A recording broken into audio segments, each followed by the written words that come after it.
Bismillahirrahmanirrahim. Students, my name is Mohammad Farhan and today our lecture is efficiency of chapter number 6, work and energy. Students, we give energy to some machines in order to get work done. When we give some form of energy to a machine as the input, so we expect work done by the machine as output. So what is efficiency?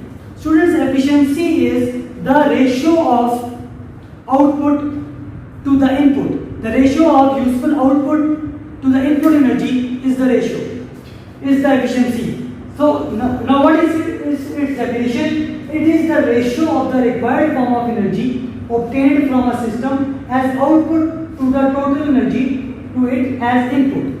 Students, when we give some input energy to the machine, it gives us work done as an output. So, if we take a ratio of output to the input, then the ratio of output to the input is efficiency. Students, its mathematical form, you can see that the mathematical form of efficiency is required form of output divided by total input energy. That is how much energy we give to the machine as an input and how much work done it gives as the output. So, the ratio of output to the input or to the ratio of required form of output to the total input energy is efficiency. So if you want to take a percentage of it, the formula will be same, required form of output divided by total input energy multiplied by 100. Since it is a ratio, so there is no unit of efficiency because it is a ratio. Now students, many people and many students have tried to obtain 100% efficiency. It means that we always want that if we give a machine an input, so machine gives us output by using complete energy, by using the total amount of energy we have given to it.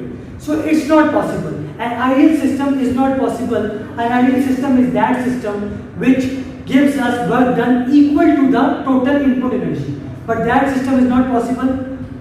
In machines, due to friction, due to heat, due to noise, a lot of energy is lost, a lot of energy is dissipated into other forms. Sometimes it is dissipated in the form of heat, sometimes it is dissipated in the form of noise. So the output is not equal to the input because a large amount of energy or some amount of energy, in some cases some amount of energy is lost and changes into other forms. So 100% efficiency can never be obtained because there is a loss of energy in every machine. We give a total amount of energy, but when we expect the output, some of energy is lost in the form of other form of, by converting into other forms of energy.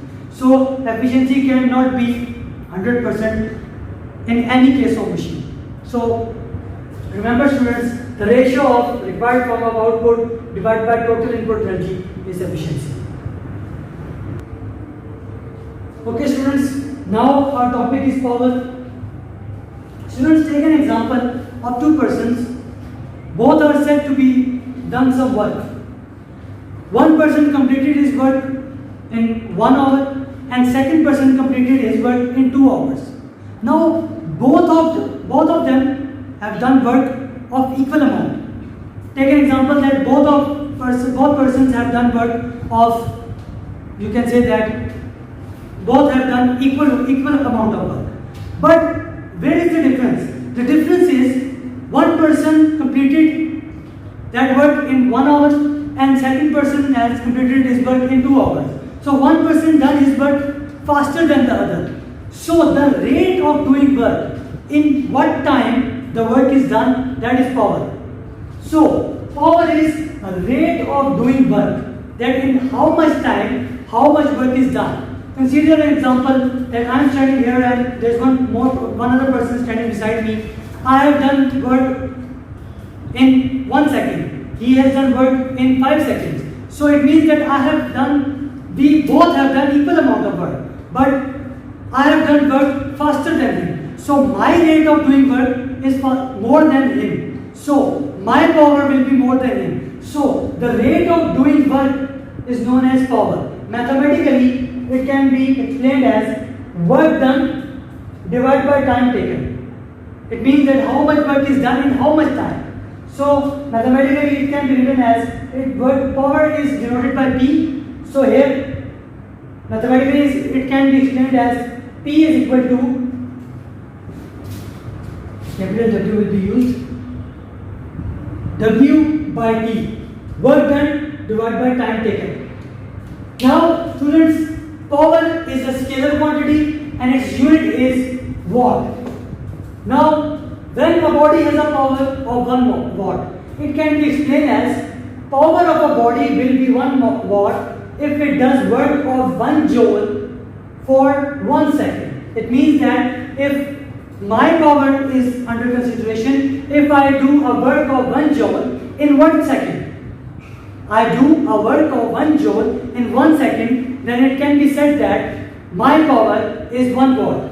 Now the biggest units of power is 1 kilowatt, which is equal to 10 raised to power 3 watt, 1 megawatt, which is equal to 10 to the power 6 watt, and 1 horsepower. HP means 1 horsepower, which is equal to 746 watt. So students, remember that power is rate of doing work. In how much time, how much work is done. Thank you so much.